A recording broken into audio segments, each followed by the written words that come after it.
I live in Bazi Avenue, Lavington, and the reason I'm here is because of the announcement that was made by the governor about extending floor limits to 25 floors.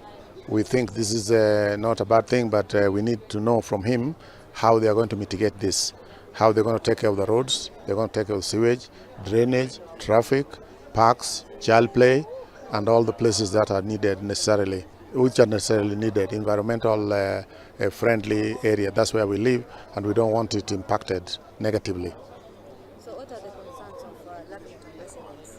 The concerns of Lavington residents that we have a lot of buildings coming up, and these buildings are against the zoning, because our zoning currently is four floors or less, but there are buildings coming up with more than 10, 20, 30 floors, and we are against this. So based on the governor's announcement, we think more are going to come up, and we are against this. We don't want this. Don't want this until and unless they mitigate. They tell us what they're going to do about the sewage, what they're going to do about the drainage, what they're going to do about the schools, the roads, the parks, spaces for children to play, and they have to provide that before they can build this. Otherwise, we are against this vehemently. Lavington has been considered one of the poshy estates. What will it matter on the quality of life after the erection of this high-rise? It will reduce the quality of light because there will be problem with traffic, there will be problem with signals for TV and the phones. There will be problem with the roads. There will be infrastructural problems like sewage. They have to expand sewage. We'll have a problem with sewage. We'll have a problem with the drainage. Like now, the drainages are not bad. When it rains, the water can go through, but there are many people it's going to impact. So those are our concerns. And many other environmental problems because they're going to cut trees, and you can't cut trees in Lavington. So those are our concerns. What are the recommendations of today's meeting? The recommendations of today's meeting is that we all agreed that we're going to let the governor know through the media or through ourselves as chairman. I'm one of the chairmen of Bazi Avenue. We're going to let the media know that we're going to let the governor know through the media that we are against this unless they provide to us a mitigating factor. Plus, we think this was a roadside announcement. We want them to legislate this, make it a law, and before they make it a law, we want our representation. So we are asking the governor to look into our concerns before these buildings take effect. According to Governor Sakaja, saying that he has got back from the government, that is William Ruto. What can you say about that and the affordable housing? You see, this is all I can say is that it's good to have houses because we have less houses, and it's going to help the people.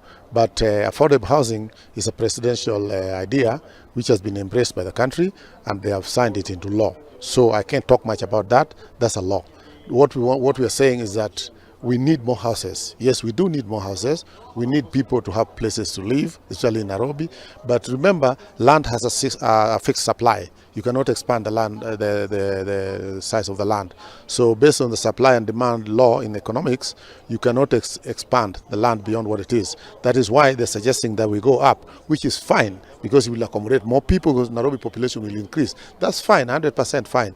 But you need to see how you're going to deal with the services which I've just mentioned. Now, I live in New York for many years, over a quarter century, and New York is very, very, very congested. There are a lot of buildings in New York. Singapore, I've been to Dubai, and this is fine. But you have to provide these services. You have to tell people what you're going to do about the sewage, what you're going to do about the roads, parks, or drainage system, and all for children play, and all that is needed. So it's not a bad idea. We just need to know how are they going to mitigate this. Engineer Shama Kiteme, I'm the President-elect of the Institution of Engineers of Kenya. Today we have been privileged to join our colleagues in the construction industry, KPDA and others, to take a position on the whole declaration that the Governor of Nairobi, Honorable Sakaja, declared that now we are going to have buildings rising up to 25 floors in a couple of estates that we knew the height of the buildings was limited. Now, we are concerned because that roadside declaration goes against all good ways of carrying out urban planning. We believe that urban planning should be carefully thought out, and it is very unfortunate that as governor he can wake up and make a roadside declaration. we do believe that planning should precede development. It is not the other way around. He cannot wake up and make a declaration on development that is not backed by real and good planning. And the main reason for us as engineers is that you do not just need to develop a building. You need to have the supporting infrastructure. You need to think about water supply.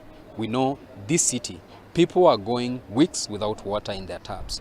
You need to think about sanitation. We know in this city, sewer is bursting every here and then. We know there are places whereby they don't have public sewer. You need to think about roads. We know there are places that it is inaccessible, even in case of an emergency, to bring in emergency vehicles. And so our concern is that you need to have proper planning before you embark on development. And our statement today, which we have issued jointly with AIK, KPDA, and other BMOs in the infrastructure industry, is to make it clear to the governor that he should lead efforts for proper planning and not add into the confusion. Think about social amenities, hospitals, think about schools. You do not want to put up buildings where people are going to be living there, they cannot have access to light, and therefore our kids get stunted growth. And so the main theme and the main message today to the governor is please think about urban planning before you talk about development of 25-story buildings in Kileleshwa and other places where ordered development is very necessary. It is not a Nairobi issue, it's a Kenyan issue. Planning is a Kenyan issue, housing is a Kenyan issue, land is a Kenyan issue. And if we do not set the precedent right now here in Nairobi, what will happen to other counties? What will happen to other cities? We're talking about Mombasa, Kisumu, Nakuru.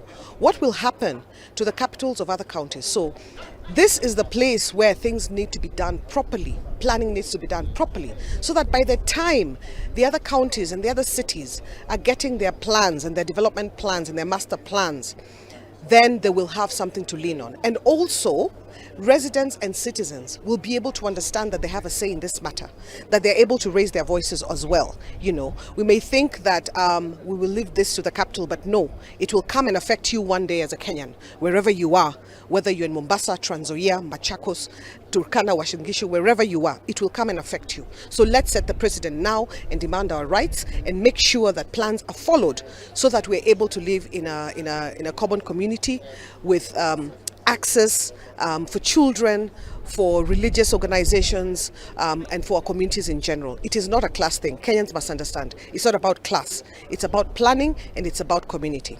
So what are the concerns of the Mission residents? Well, the thing is, we're also part of what was called Zone 5, and like each zone has its own regulations as far as floors are concerned and all that. Now, the Residents Association I represent is not even on the sewer line. We're not on the sewer line. So everyone has their own way of disposing of their sewage in septic tanks and all that. So if large-scale development comes, then it will already be a problem with sewage. At the moment, we're not seeing that problem, but it is creeping up. And we're saying if it's happening to other estates, no one wants the problems that happened and the disorganization and chaos that happens in pipeline. Those guys are really suffering, you know, but no one wants to have that. So in Loresho, yes, we're still in the green and leafy suburbs, but it doesn't mean we cannot fight for the entire city. It doesn't mean that. And we're being encroached on slowly. Development will happen, yes, but let it be planned. Let us have green spaces. Let us have areas where children can play, surely. You know, children can walk without a problem. Pedestrian ways are marked, that there's street lighting, you know, and there's less problem with criminality. So it's not about where you live.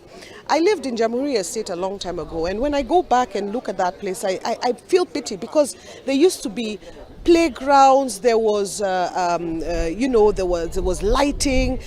People would even leave their gates open, you know. There was so much community going on, but now things have changed. So this is going to cascade to every single part of Nairobi and eventually to the rest of the country if we're not careful and we don't demand our rights. What are the recommendations to the Sakajas? listen to the people. Because, you know, in the end, I'm a political scientist, so I know that when it comes to politics, you are there entrusted with a public good. As a public official, you have a public good that has been put into your hands. It's not yours to play around with. And public goods are supposed to be for generations to come. You're entrusted to uphold them and keep them for generations to come. So if you don't listen to the people and don't realize that your time is very short, you'll be here one season. Last season there was somebody else. The next season someone else will come. You know, listen to the people. I think that's the first thing. The second thing is follow the plans and policy. Plans are there for a reason. So why not follow the plans that have already been set in place? New plan has been mentioned today. Now it needs to be sent down to the local residents, residential areas, so that they can also do their own plans. And you had, I think it was a chairperson of AAK said that Mukuru have already done their plan, you know, and that is so laudable. Yeah, but how are we to do that if left, right, and center buildings are coming up with no plan? And I think that's my message to this government of the county, that you need to listen to your people and you need to know